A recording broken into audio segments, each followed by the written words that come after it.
Motor Speedway, and this is Battle of the Airport.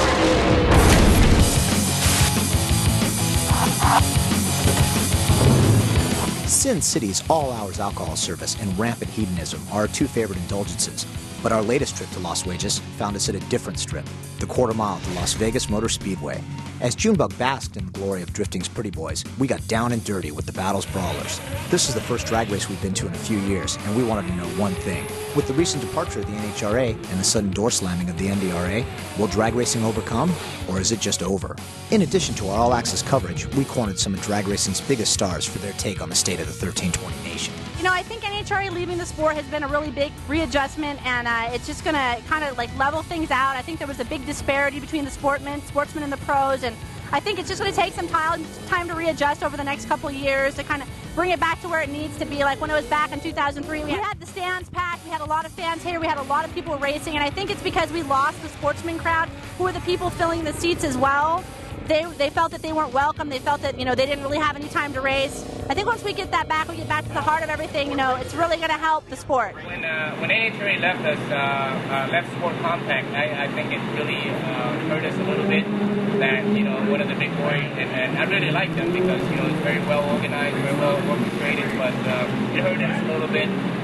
We're coming out here to support Frank and battle, so, you know, the show got to go on, and we're still going to continue to race, and as long as you guys come out and cover us, man, we're just going to come out and race every weekend. NHRA didn't leave the culture. NHRA is still part of it, and I think in the next couple weeks and months, people are going to start to see how committed NHRA really was to sport compact drag racing. People are finally starting to realize that we cannot do this by ourselves. We need to be a whole group. Our culture is big and it's powerful, but all separated and all scattered, we're nobody. So the whole thing is that we got to come together as a group to go fast and put on the show that everybody wants to come and see.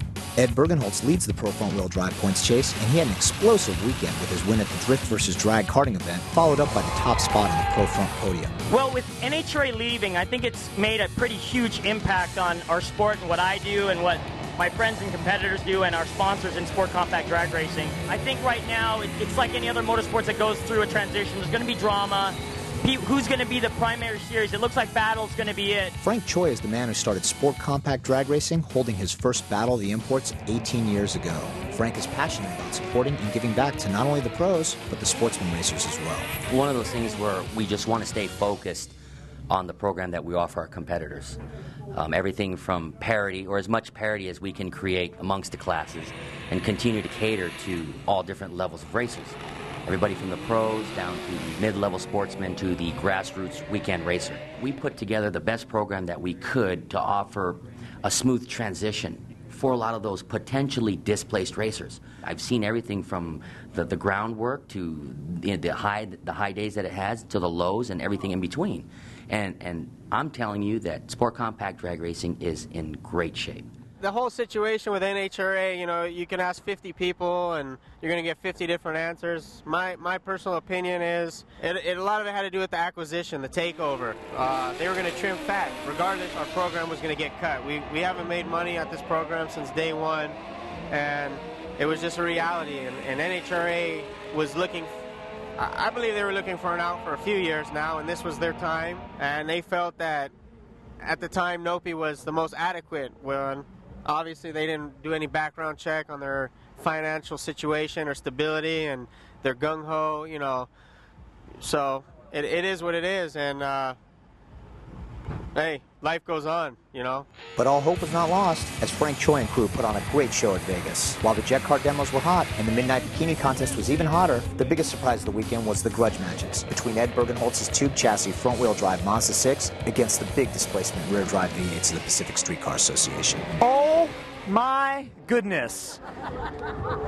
You dominate the class, you dominate the top class, and then you knocked off the PSCA cars, not once, not twice, but thrice. Yes, I said thrice. The second V8 I took out was, I guess it's a PSCA record holder.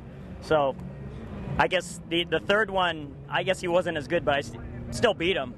It was awesome. It feels good to beat cars like this. I haven't raced cars like this in a long time. So, heck, I'm really tired. I'd be more excited. I'm just like cutting all these lights. I had to kill him on the tree. Gave him Christmas early, so it was good. I'll tell you this, the PSCA guys are awesome. and it kind of reminds me of us back in the day, but he wanted to go for some money at the back end of the track. He challenged me again. They're really butthurt right now, so. Feels like it's 1989 at the street races, I'll tell you that, but legally. Battle of the Imports is bringing back its roots of why we built these imports, why it all happened. We built these cars to show the V8s that we could kick ass too. You can see they're still running out here at Las Vegas Motor Speedway at the Strip. The pros are all done. Ed Bergenholtz knocked off a bunch of V8s. I'm cooked. I gambled, but I lost all my money in someplace else last night.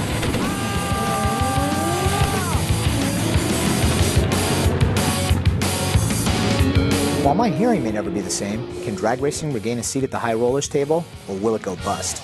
Stay tuned as these guys go all in.